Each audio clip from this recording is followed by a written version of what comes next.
Hello everybody, this is Doug the 2-Minute Gardener again, and today we're going to look at how to install flagstone on a pool deck. Now obviously you can use flagstone for pool decks, patios, pathways, stairs, all kinds of things. One of the great things about flagstone, and it gives you a lot of different colors depending on the color you pick, and we'll talk about colors. But let's look at this project. So before, the pool deck was just concrete that was cracked, some of it was sinking, some of it was lifting. It wasn't even with the brick coping and brick trim, which created all kinds of trip hazards for the kids playing in the backyard. So first up, it's demo time. Brought in the Bobcat with a big jackhammer attachment and started demoing out. We also did a whole lot of renovation on the pool itself, got rid of the coping, the old tile, and replastered that. But we'll get back to that a little bit later. So haul all that concrete out and then pour a new slab of concrete. The important thing is to very carefully make sure the height of the concrete matches the finish height. So we put the coping with the concrete and the tile and figure out what your finish grade is, and as always you got to have that rebar every 24 inches to reinforce the concrete. So once we've gotten that done, we float it out really nice and level. Want to have it draining away from the pool, so if we have really heavy rain, it's not filling the pool to overflowing capacity. Anyway, the concrete's done. Now comes the hard part, the jigsaw part of flagstone. And flagstone, the material, is not that expensive. It's about anywhere from $400 to $700 a ton. A ton will cover 80 to 100 square feet depending on the thickness, but it is very time consuming.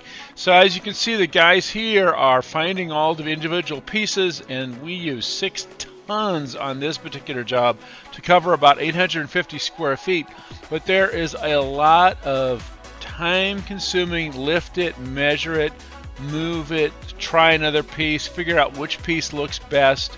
The flagstone you see in this is called sockeye salmon. It's from KRC. It's a beautiful project, but it took 3 weeks to do all this cutting and piecing and mortaring, and so there's a lot of move it, rotate it, spin it, trim it with the masonry saw. And once it's all laid out and all the pieces fit just right, then it's time to go back and mortar it on place. And they use the Type S mortar to attach it to the concrete itself. And this is a time-consuming process. Again, you gotta put it in, level it, and this is the really important part.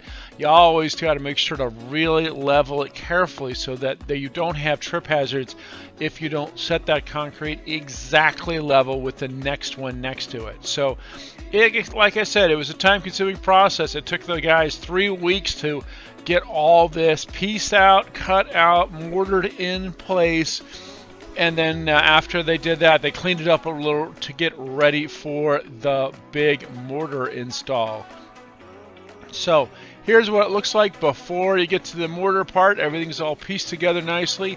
Now on this particular job, the contractor did such a beautiful job. All the gaps were less than an inch. This was something that was really important to the client. They wanted a really tight fit on all this flagstone. So the guys did a great job with their custom cutting to get it to less than 1 inch. Alright, now it's time to grab a grout bag and start filling it up with grout. They use the medium tan grout for this. Basically, it kind of looks like a cake decorator. It squeezes out the grout into all the cracks. And this is kind of a 3-man operation. So one person is on the grout bag, and he's going back to the wheelbarrow and filling up the grout bag. And again, he squeezes it out to fill in all the individual cracks of the flagstone. And the purpose of this grout is to hold that flagstone in place horizontally. The concrete and the mortar hold it up and down. This one locks it in place. And then another person goes along with a flat edge trowel and trowels it all flat. And when they do this, they push the grout as deep into the crevice as they can. Again, assure a perfectly flat, level surface.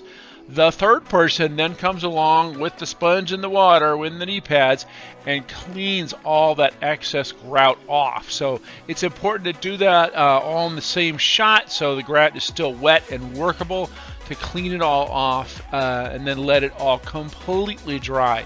So before you get to the sealer, you have to let everything dry and also make sure that the weather is dry. Even if there's condensation or dew on the flagstone, you can't put the sealer down. The flagstone has to be 100% dry before you do sealer. Now, the reason you always do sealer on flagstone is flagstone is a stone surface. So if you drop a drink and the surface doesn't have sealer, it will stain the flagstone forever. And flagstone is not something that's easily repairable. If you break a piece, all you can do is mortar the pieces. You can't replace the piece easily. So as they do with paver patios and other types of hard surfaces that potentially may have drinks on them, this one was sealed with a semi-gloss sealer. It's just a backpack pump sprayer. Again, it was 850 square feet, so this was the easiest way to seal it with this sealer. Have to let it completely dry for a couple of days, but this will protect this beautiful flagstone from drinks and spills and the weather. And so now it's time for the big moment. This is again what it was before, yucky concrete with old 80s brick trim, and now we have this really beautiful patio. Now, a little confession, when I shot this particular video, it was raining. So it's a little shinier than it really is in real life. I apologize, I just couldn't get a break with the weather. But it also brings up a second point that's really important. Flagstone is a great pool deck material because of the irregularities in the stone surface. It makes it really slip resistant. It's great for the steps and the patios. You see the guys did a great job piecing out all the little pieces for the steps. And again, we also renovated the pool at the same time. So we did a new coping to match the flagstone, new tile, and new plaster work. So it was a really big backyard remodel. There's actually, this is only half of the remodel. There's a whole great room with the barbecue and a TV cabinet, but I'll show you those next week. And then finally, we did an artificial turf lawn for their dog. Well, a big shout out to Juan at Unique Landscaping. The crew did an amazing job on this pool deck. There's his contact information. And that's it. So that's all the time we have for today. Thank you so much for watching. Make sure to hit that like button and subscribe to get more of my garden videos. This is Doug, the 2-Minute Gardener, saying thanks so much for watching.